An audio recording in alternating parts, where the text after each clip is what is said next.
Larry Brinkin is a gay rights icon. His career as a lawyer and homosexual activist was crowned when he led the movement to legalize same-sex marriage in California. He is revered in the LGBT movement, and he was earning $135,000 per year as boss of the Human Rights Commission there until his retirement in 2010. The San Francisco Board of Supervisors established a Larry Brinkin Week in February 2010 in his honor. Brinkin is married to another man and is a respected member of the community.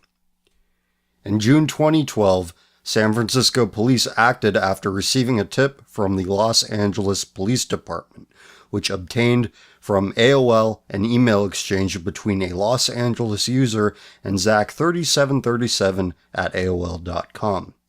Police say they linked the AOL address to Brinkin's IP address. He is the owner of the account and paid for AOL service with his credit card.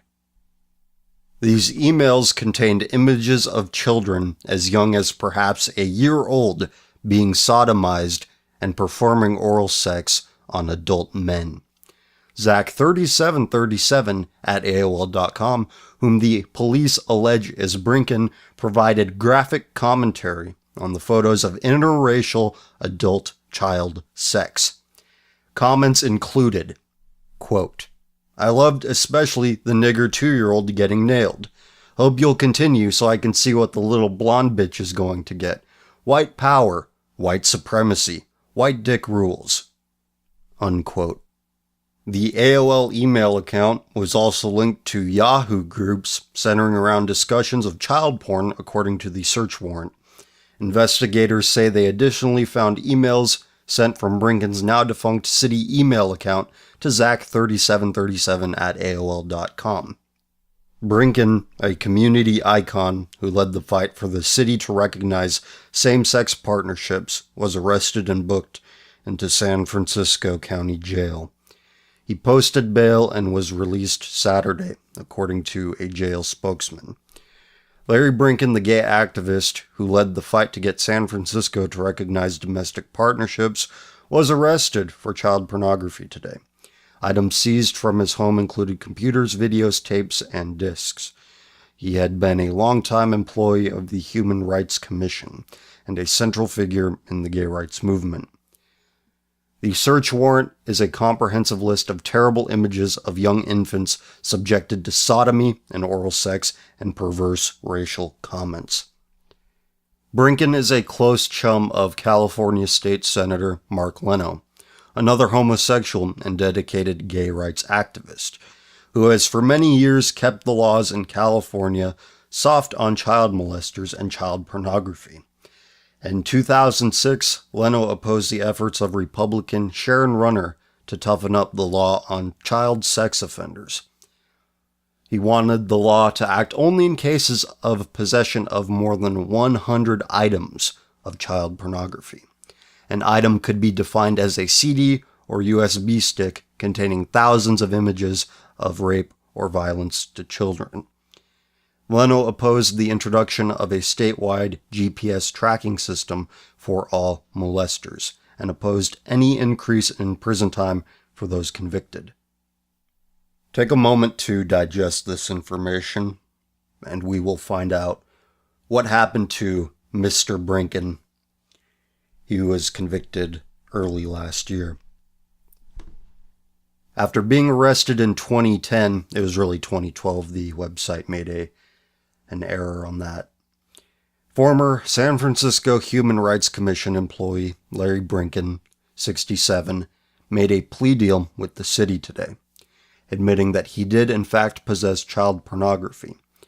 He will serve only 6 months of prison time, 6 months of home detention, and 4 years probation. If you recall, police say that Brinkin had pornographic images and emails attached to his AOL account, imagery that showed children as young as 1 and 2 or 3 years old being sodomized and performing oral sex on adult men. During one disturbing conversation using the email Zach3737 at AOL.com, according to a 2010 SF Weekly article, Brinkin once commented, quote, "I loved especially the nigger 2-year-old getting nailed. Hope you'll continue so I can see what the little blonde bitch is going to get. White power, white supremacy, white dick rules," unquote. Today's plea deal effectively dropped this charge of distributing child pornography. According to SF Examiner, Brinkin's defense attorney, Randall Knox, said today that his client is genuinely remorseful and has a much greater understanding of the damage child pornography creates. Noted for his advocacy work, at least prior to his arrest, the San Francisco Board of Supervisors approved a resolution proclaiming the week of February 1st, 2010, Larry Brinkin Week, stating that his dedication to advance the civil rights of all people has never stopped. I'm sure Mr. Brinkin loved masturbating to those images of an infant having its life ruined before it even had a chance to begin. But, most college students support after-birth abortion, so why am I surprised at any of this? You are living in Larry Brinkin's America. You've been living in Larry Brinkin's America. And you don't care. And I've made the mistake of caring. Because as of, according to this, January 21st, 2014, we've been living in it. 6 months of prison, 6 months of home monitoring, and 4 years of probation. Wink, wink, nudge, nudge, slap on the wrist. I am the only man on the internet, on television, on radio, bringing you this story, reminding you of this story in light of recent events.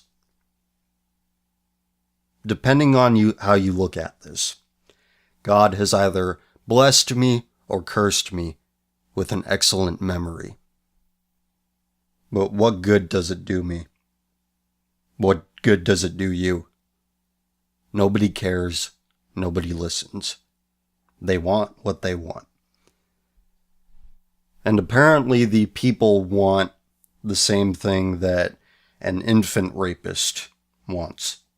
What an infant rapist fetishist wants. I have another article for you that I remember quite well.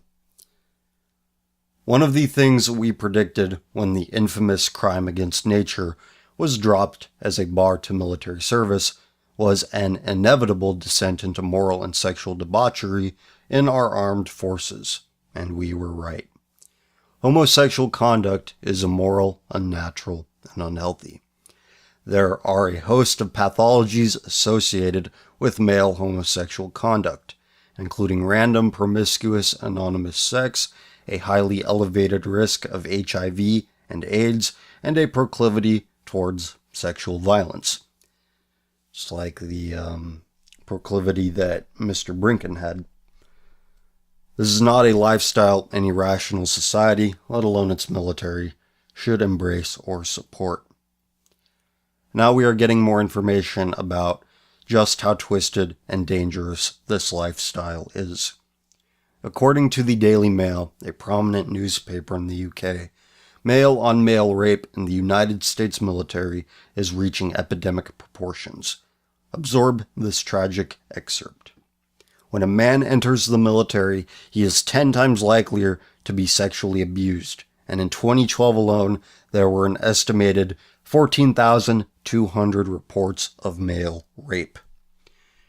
Read that again. A man who enlists in the U.S. military is 10 times more likely to be on the receiving end of sexual abuse than if he remains in the civilian population. The risk of being raped jumps a staggering 1,000%. Our military has become a playground for sexual predators, a veritable smorgasbord of victims for homosexuals on the prowl. It would be stupendously stupid not to accept the plan that, as the public becomes aware of these sordid and tragic realities, recruitment, retention, readiness, and morale will plummet. Here are some excerpts from this article. In a recent GQ article, more than a dozen veterans and current servicemen came forward to tell of their sexual assault, and how the military institution failed time and time again to bring their predators to justice or get them the psychiatric help they needed. Steve Stovey, Navy, quote, "As a man, I can't perform the way I used to. I just feel damaged. All I remember, along with the pain, is the slapping sound of being raped. I try to make love to my wife, but I can't. I'm triggered. I'm traumatized by that sound," unquote. This is problematic since men are much less likely to report these incidents, leaving their attackers in positions of power and keeping the pain inside to boil over into other relationships. The power structure within the military also makes these attacks more prevalent, because men in lower ranks may find it hard to report their attackers if they are superiors. Quote, "When a gunnery sergeant tells you to take off your clothes, you better take off your clothes. Don't ask questions," unquote. Former Marine Sam Madrid, name changed, said. Cole Welsh, Army, 2002 to 2007. Quote, I had actually let the assault go because I didn't want it to interfere with my career. I wanted to be an officer, and I just said, bad experience, won't let that happen again. But there was some residual damage. A month and a half later, I was brought into a room with about 9 officers and told, "You've tested positive for HIV." I was removed from the military and signed out within a day. It was a complete shock, unquote. And when the men aren't silencing themselves, the military is doing it for them by discharging victims for misdiagnosed personality disorders and letting their attackers continue to serve. Trent Smith, Air Force, enlisted 2011. Quote, "He was a senior aide. He had a direct line to the top. Being invited over to his house, I just took it as I should go. Looking back, I ask myself, why didn't you do anything? It wasn't like he held me down or tied me up. I didn't want to cross him. I really didn't feel like I had any choice. I had just turned 19. It could be my career. I froze and went along with it," unquote.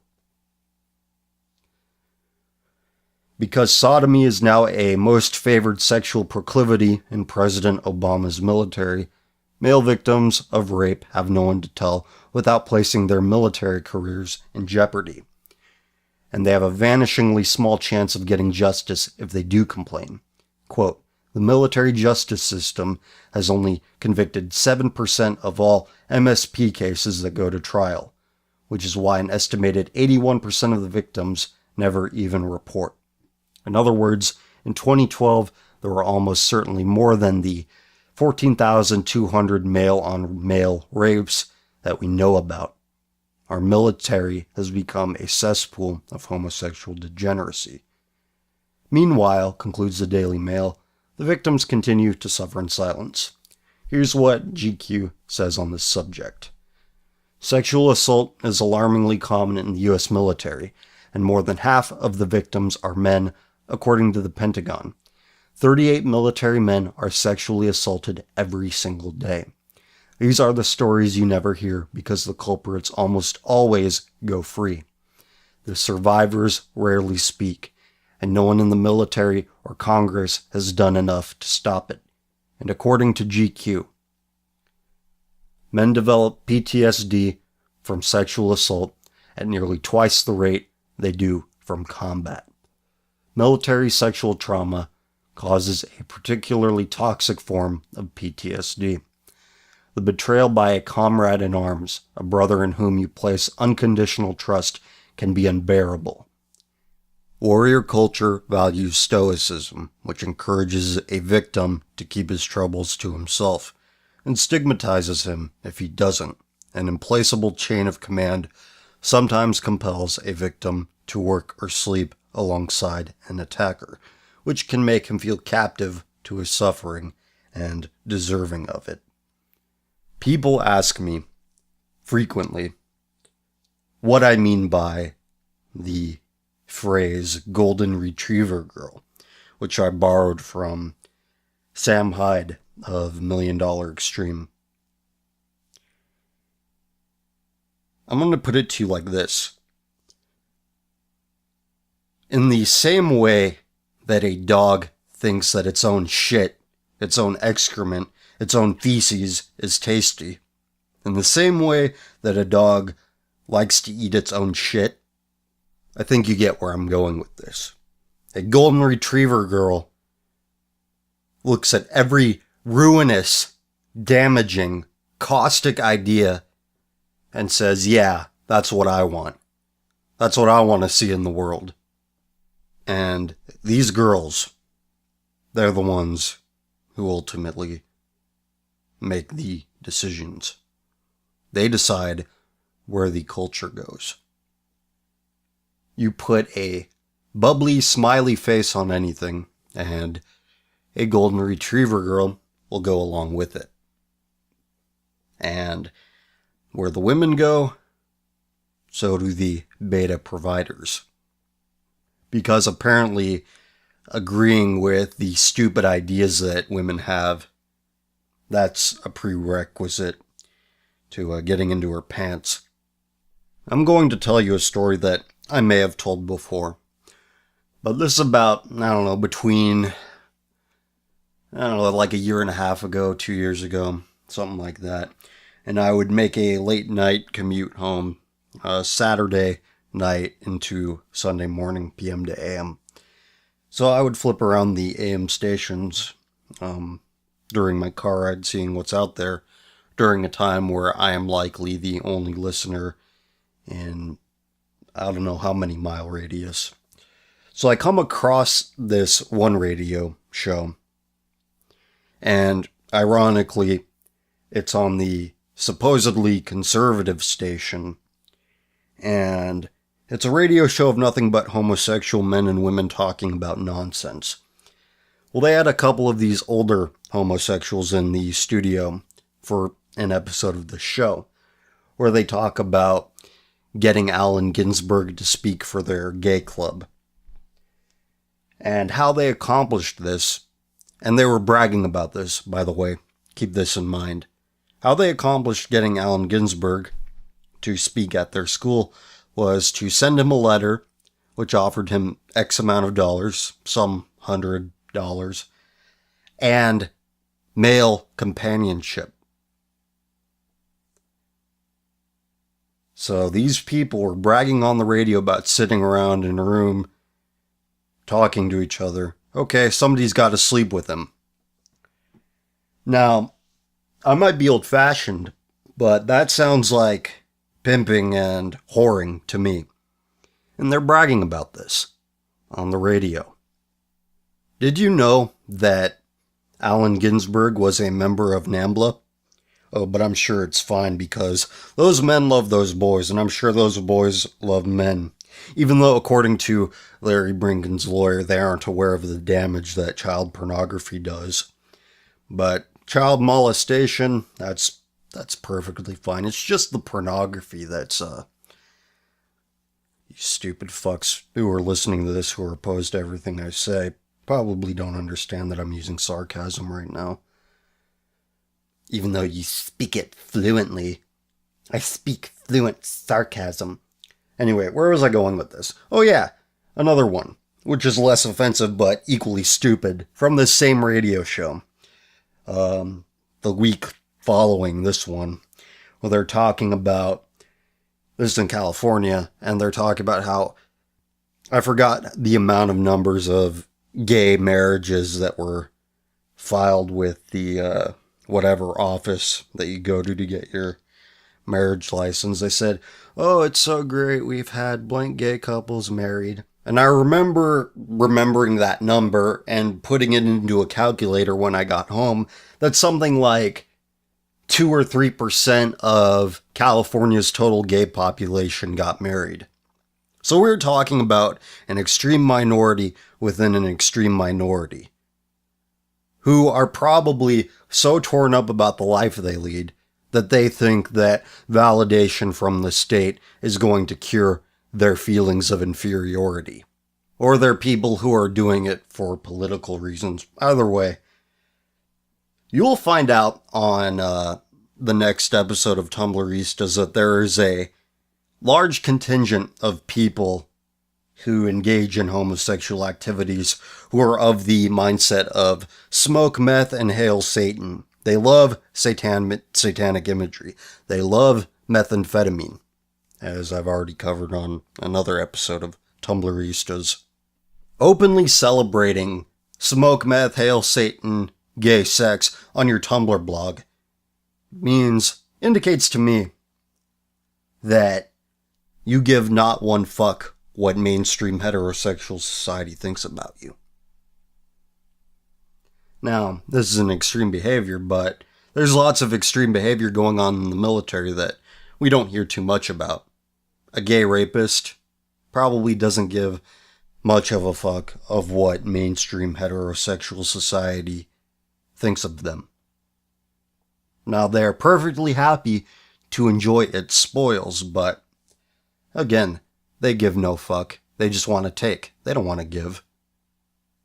But apparently, letting them have marriage licenses will cure their behavior. Because, reasons. They're just like straight people are bad too. By the way, straight people can get married and do terrible things. But how often do they do terrible things as a result of their sexual identity? By the way, straight people by and large do not have a sexual identity. I know that more and more want to LARP as homosexuals just as homosexuals. Well, 3% of homosexuals want to LARP as heterosexuals by playing house. I think that millennials have this bizarre solidarity with sexual deviants. The reason for this is because sexual deviants in the short term avoid consequences for their behavior. Whereas the millennial looks at a show like, 16 and Pregnant, Teen Mom, and says, oh God, I don't want that to happen to me. The natural consequence of fucking and cum. I know I say this. I've said this. Those creationists we were all making fun of 10 years ago have a better understanding of human anatomy than the rest of us. Because they actually have children. They actually have grandchildren. I bet there's like a 50-50 split amongst millennials. 50% believe that you can get pregnant from butt sex, you can have butt babies. And the other 50%, well, they're out there waving their rainbow flags because, yay, I don't have to get pregnant. I get to be a parasite. I get to contribute nothing to society. Either way, creationists, they're smarter than you. In all practical matters. Let's compare these two things. If everyone dedicated their life to ass sex, something as crass and puerile as ass sex, would the world function? Would the lights stay on? Would the water run? And the answer to that is no. If everyone believed that the earth was very young and carried on life as usual, the lights would stay on. The water would still run. Your average person has such a fucked up sense of priority. What is important, what is unimportant? It is sickening. And I have to curse myself for caring about the conduct of the common man. I want better for them than they want for themselves.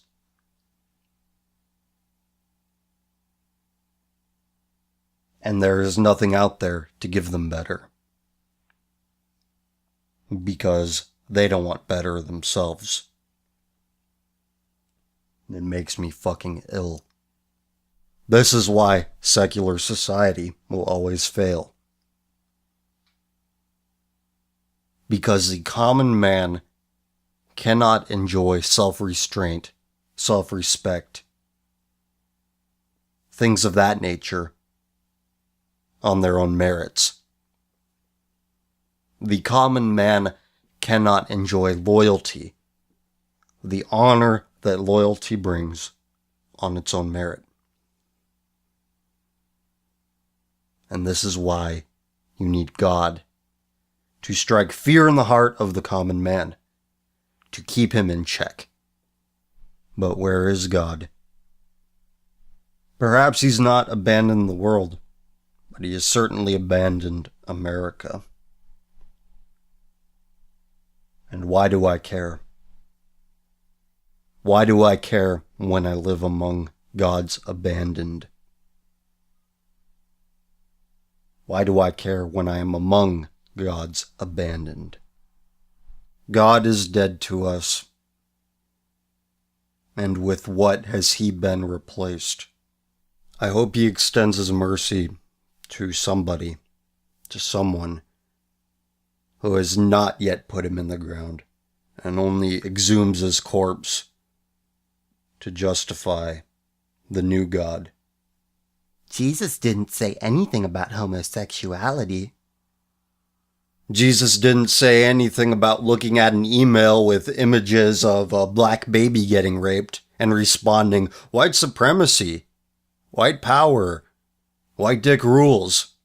Jesus never said anything prohibiting that, therefore it's allowed. Okay, fine. This is not my world. This is your world. I have had not one word of influence with regard to how people in this world live, how this world is shaped. I've done nothing to influence it. I'm not in control. You are. So if that's what you say goes, then fine. You have rendered the most beautiful who ever lived into a homosexual child rapist. That is what you do. What was once holy is rendered satanic.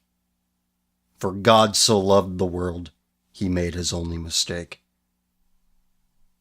I'll talk to you guys later.